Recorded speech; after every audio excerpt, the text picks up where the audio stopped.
Hello, U.S. history students. So it's super painful in my heart that I can't be with you for this lesson because of how much rich and interesting stuff there is in the story of George Washington's presidency, but I can't make that work, unfortunately. So we're going to just jump in and do it this way.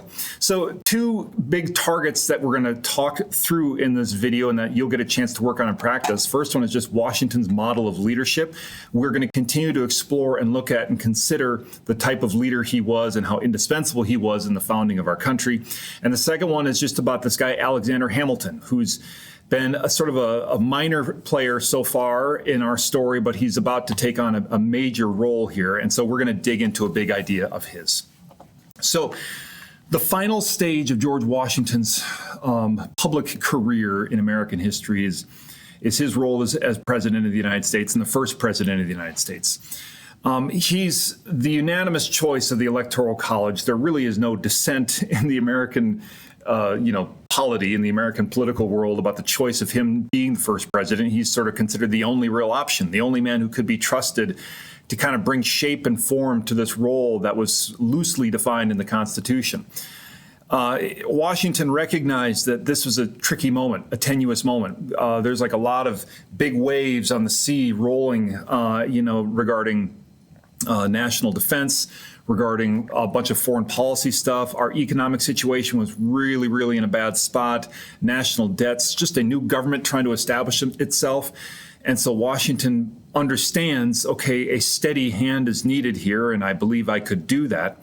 He keeps privately saying, I would really like to just go back to my farm. I'd like to go back to Mount Vernon. I really would like to retire. He says that again and again. But he doesn't. Instead, he accepts this nomination, he accepts this election, and he gives his final healthy years alive on this planet to serving the country as president of the United States. I'll just have us note for a moment that revolutions like the American Revolution happen.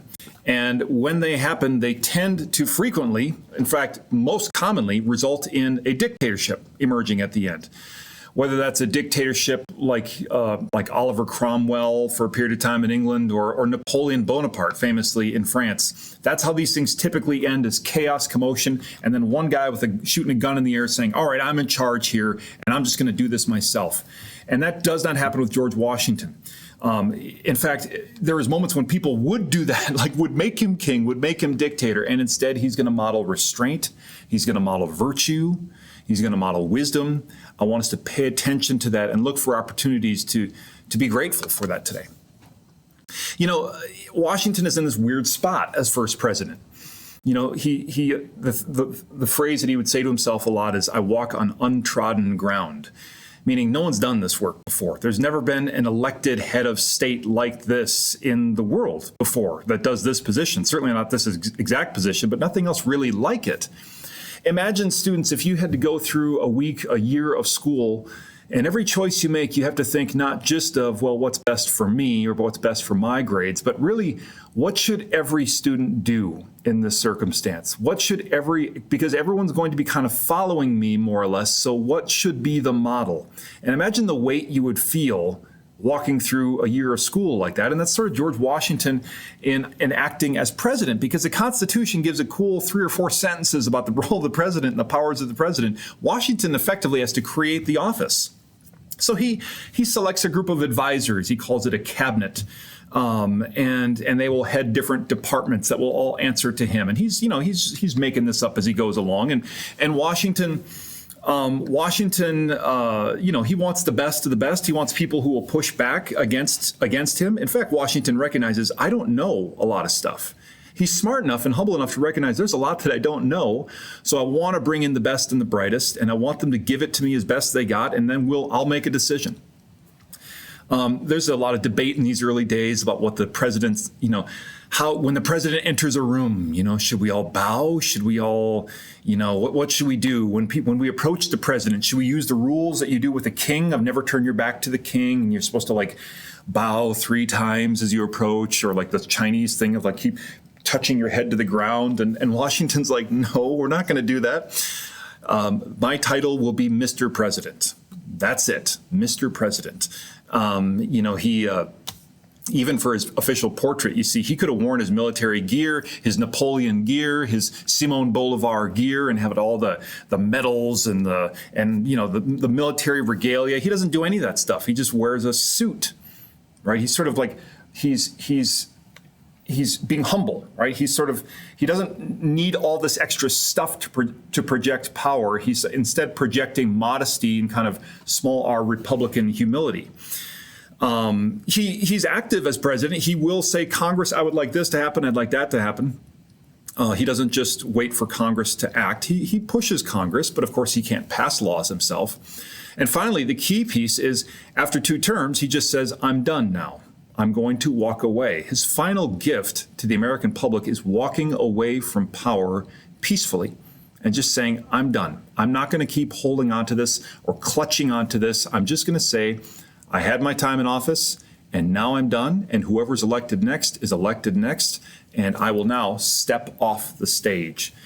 And we as a people have been eternally grateful for that model of wisdom, virtue, and leadership that set for us ever since. Now, having said that, the key stuff that came out of Washington's first term, the key changes came out of a key tension in Washington's own administration. So we're going to have to go a little bit slower here on this. George Washington felt like it was his challenge, his role to rise above the noise in American politics, to rise above petty personal differences, and instead do what was good for the country. And he brought into his cabinet 2 men who really disliked each other, who really distrusted each other, and who really saw things differently. 2 men who are both brilliant figures, both American heroes, Thomas Jefferson and Alexander Hamilton. Now, Washington knew that these 2 were probably going to be fire and ice or oil and water, but he just said, gentlemen, rise above it. For the good of the country, I want you to rise above it. Now, this might have been a mistake because Washington's kind of pulling his hair out dealing with the stress of these 2. Maybe he asked, more of them than they could deliver. Maybe he could do this sort of thing, but they couldn't. Fair enough.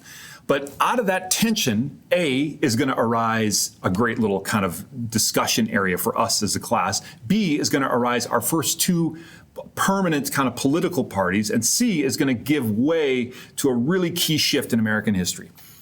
Now, Jefferson and Hamilton and everyone in Washington's administration is dealing with what they identified as the most pressing crisis kind of issue that they felt, which was a debt crisis.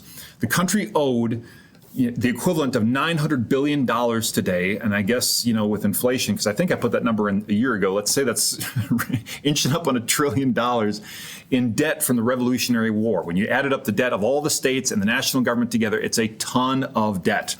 And all that debt that they were trying to pay back as quickly as they could was making it very difficult just to do the everyday work of government. So what are we going to do about this? And Hamilton and Jefferson are going to just have very different responses for how we should deal with this debt crisis.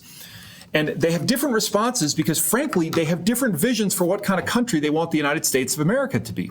And students, I want you to just listen carefully and imagine yourself in this room as these 2 kind of visionary figures cast this vision for the future of the country.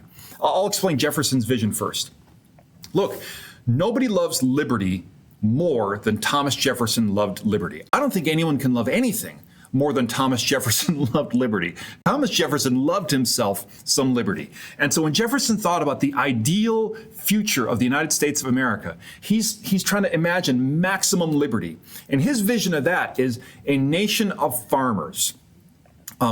Whether it's poor farmers, kind of middle-class farmers, aristocratic or, plantation-owning farmers who are self-sustaining. They depend on nobody. They depend on no banks. They depend on no large stores. They depend on no large suppliers. They don't really depend on government. They can kind of produce everything that they need for themselves. All right. And they can contribute, they can sort of speak into what sort of government they want, but they're dependent on no one. And because they're dependent on no one, they're self-sufficient and they've got these sort of big bubbles of liberty around them, right? Maximum liberty, rugged, hardworking, thoughtful, educated, self-sustaining farmers, maximum liberty. This is Jefferson's, and he's like, sure, it's an ideal. It's not realistic, but like we said, ideals aren't the destination, they're the direction you are aiming toward. And this is Jefferson's vision of liberty. And to that, Hamilton's response is like, farming? Are you serious? You're talking about farming? We're looking ahead at the 19th century here, man. Let's think about what the 1800s are going to be. The 1800s are not going to be about farming. The 19th century is going to be about factories, Hamilton says. The 19th century is going to be about beautiful black smoke and industry. This industrial development is cooking in England, and we want it over here. And so what that means is we need to set up a future that's going to involve cities, larger cities, trade, factories, bigger businesses. Bigger businesses need larger banks to help do their bigger business. What I'm talking about is not maximum liberty, although Hamilton loved liberty too. But Hamilton said, I'm talking about maximum prosperity. This place has the potential to be wealthy, to be prosperous, like no other place on earth has ever been wealthy and prosperous. And that will not happen if our future is rooted around farmers. That will happen if our future is rooted around business and industry. Right now, quietly to yourself, which one are you tending to favor? I mean, they're both good things. That's the thing that makes it interesting. Liberty and prosperity, I like them both. Which vision are you more drawn to, students? So anyway, back to the debt issue. They're wrestling with how do we deal with this debt issue, this debt crisis. And here's where we're going to get to the most complicated part of the lesson today. And this is what your scrapbook thing will be, your scrapbook page will be about, Hamilton's economic plan. So Hamilton is a bit of a financial genius, at least he was a genius certainly in those days. And he proposes to George Washington, look, I've come up with a plan. I've come up with a plan for how we're going to get out of debt, and also how we're going to get out of debt and then actually set ourselves up for a more prosperous future. It'll be like Simone Biles sticking the landing on a floor routine. It's like we're going to do all these things at once, and then at the end, we're going to be better set up for a prosperous future. Here's how the plan works.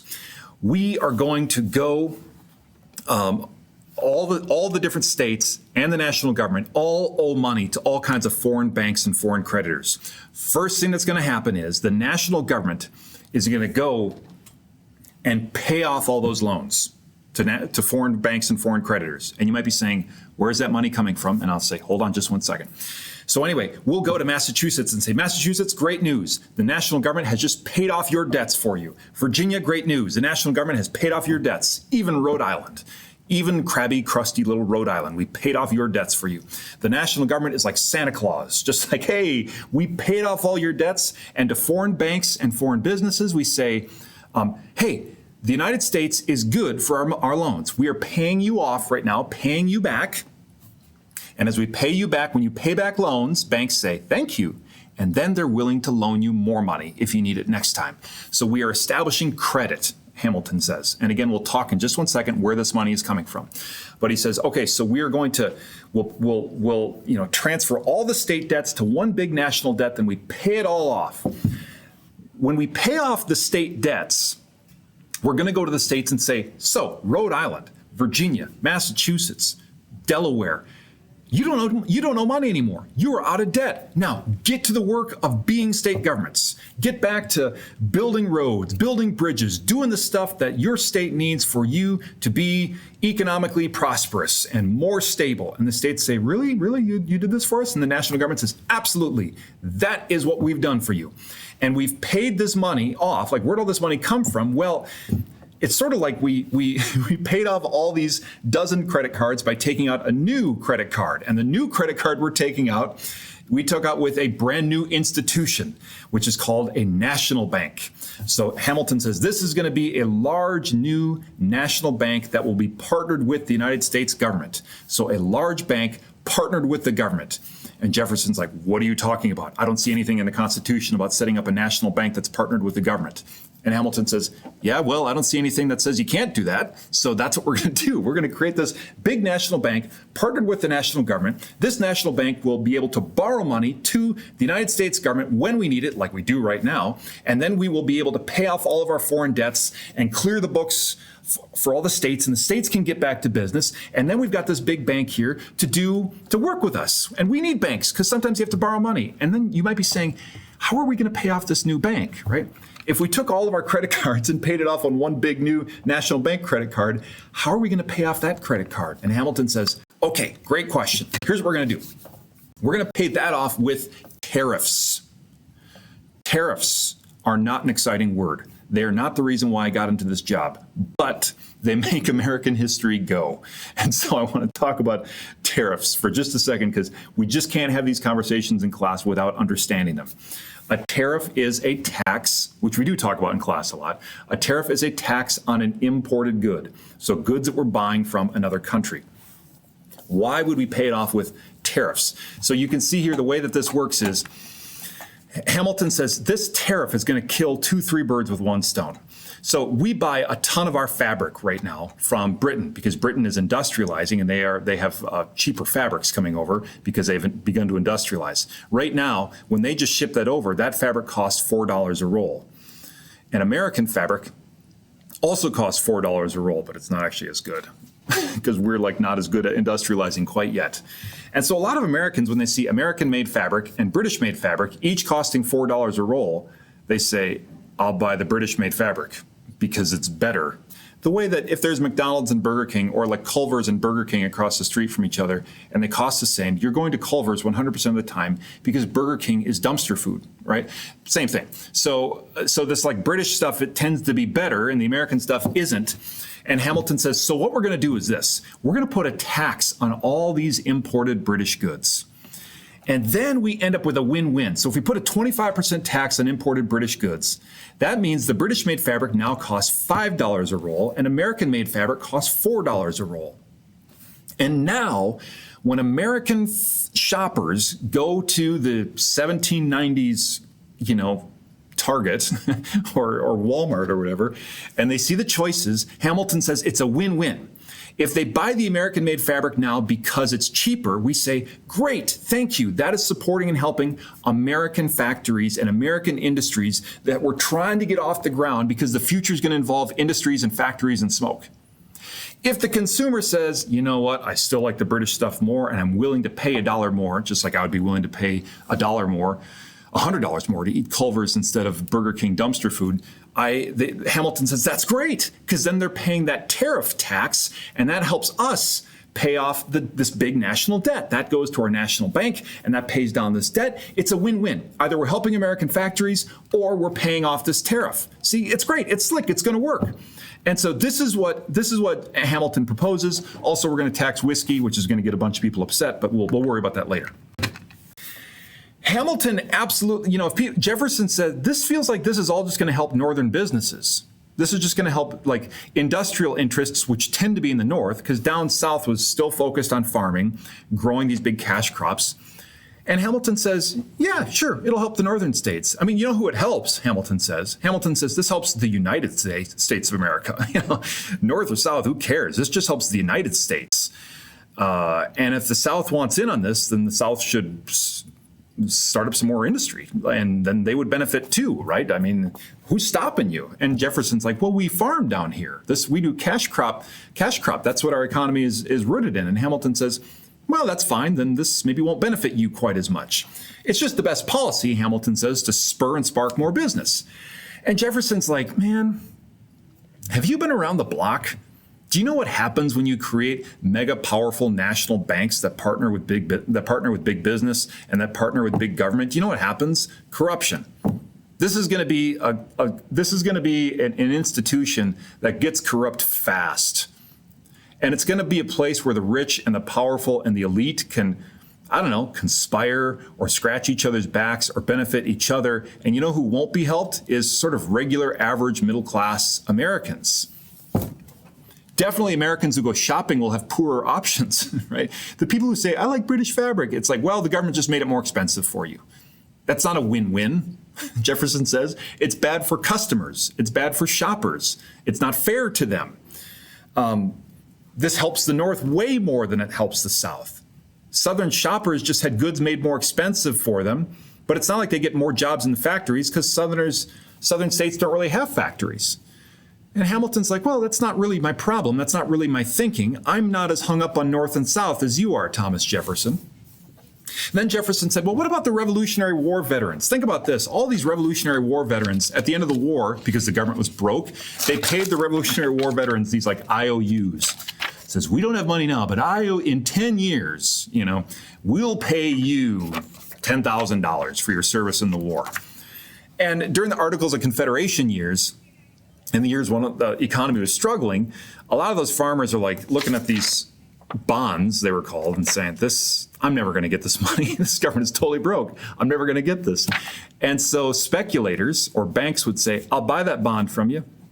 That's a $10,000 bond. I'll buy it from you for $5,000. You can have $5,000 now in your pocket, or you can hold on to this IOU bond for $10,000. And a lot of farmers and regular folks, veterans of the war, said, I'll take the $5,000 now, because I don't think the government's ever going to be able to pay this off. Again, before Washington has taken office, they're doing that. And Jefferson says, think about this, man. So many people sold their bonds for cheap, and now that the new government is going to be financially viable, it's going to be able to pay off all these bonds. And you know who's going to make that money is not the everyday average Americans and the farmers who sold the bonds. It's going to be the banks and the speculators who bought this stuff, like the Wall Street guys. They bought these things for cheap, and now they're going to make a whole bunch of money. And that's not fair. That's not right. And Hamilton's response is almost funny. Hamilton's like, yeah, that's fine. That's fine with me. Because you know what? Here's Hamilton's hot take. I would rather this $10,000 be in the hands of a bank and be in the hands of an investor than it be in the hands of a farmer.